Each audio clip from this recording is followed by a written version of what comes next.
Joko Widodo tidak bisa menjadi presiden tanpa dukungan para pengembang. Pengembang. Oh iya, omongan Ahok jelas. Apa kalimat Aguan? Apa kalimat Aguan? Kami harus menyelamatkan muka presiden. Hei, ayo, ayo, ayo kita bilang. Dan menurut Anda itu adalah kerusakan. Anda bisa jelaskan bagaimana kerusakan ketika presiden dikuasai oleh oligarki? Gampang sekali. Kalimat intelektualnya adalah financialization. Yang kaya makin kaya, yang miskin makin miskin. Gampang. Mau bukti?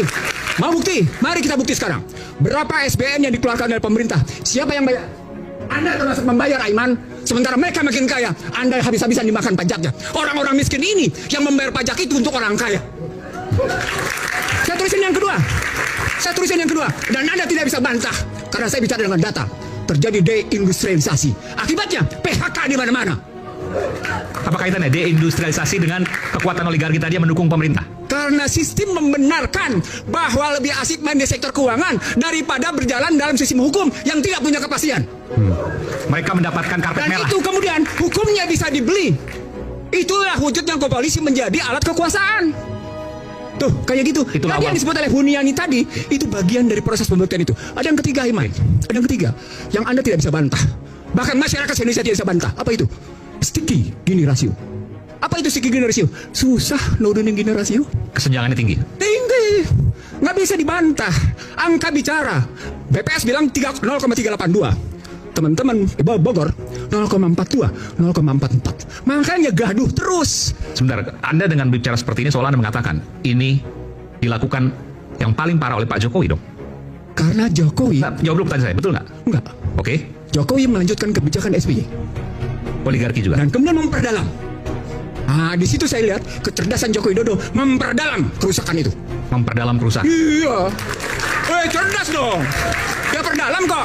Dan dia sudah disediakan oleh undang-undangnya sebelumnya. Saya bukan sama Anda. No. Ini riwayat ekonomi politik hukum.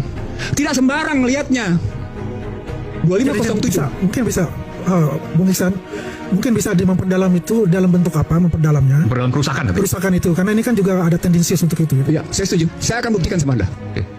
Saya protes di Mahkamah Konstitusi Undang-Undang 2507 karena menempatkan azas non-diskriminasi, karena memberikan hak atas tanah 90 tahun, karena menyamakan posisi repatriasi, bebas menarik keuntungan kapan saja.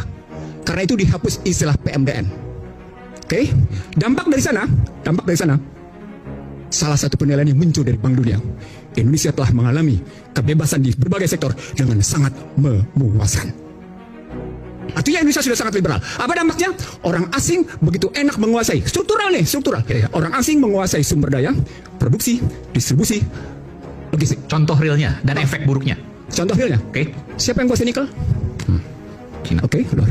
Siapa yang sebut sebenarnya? Oke, siapa yang menguasai batu bara? Luar. Sebagian orang dalam, tapi sebagian juga luar. Siapa yang menguasai emas?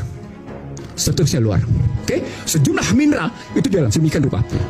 Dan dibikin lagi undang-undang tentang 38 tahun 2008 tentang bagaimana MEA, tentang azas non-diskriminasi. Lagi-lagi kita semua disamakan oleh orang asing kedudukannya. Poinnya adalah bagaimana mungkin yang tidak lulus SD itu mesti perang sama orang asing. Puas? Oke, sudah. Dari sana kemudian terjadi lintas kebebasan para pekerja. Maka datanglah orang-orang asing itu. Artinya SBY menyediakan itu. Lihat undang-undangnya.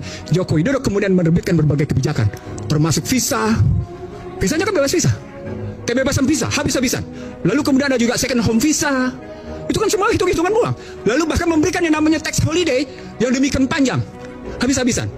Panjang di situ. Maka datang semua habis-habisan di situ. Kemudian muncul kekuatan dengan menyebut bahwa kita butuh investasi asing dan karenanya kita mesti tetap berjalan.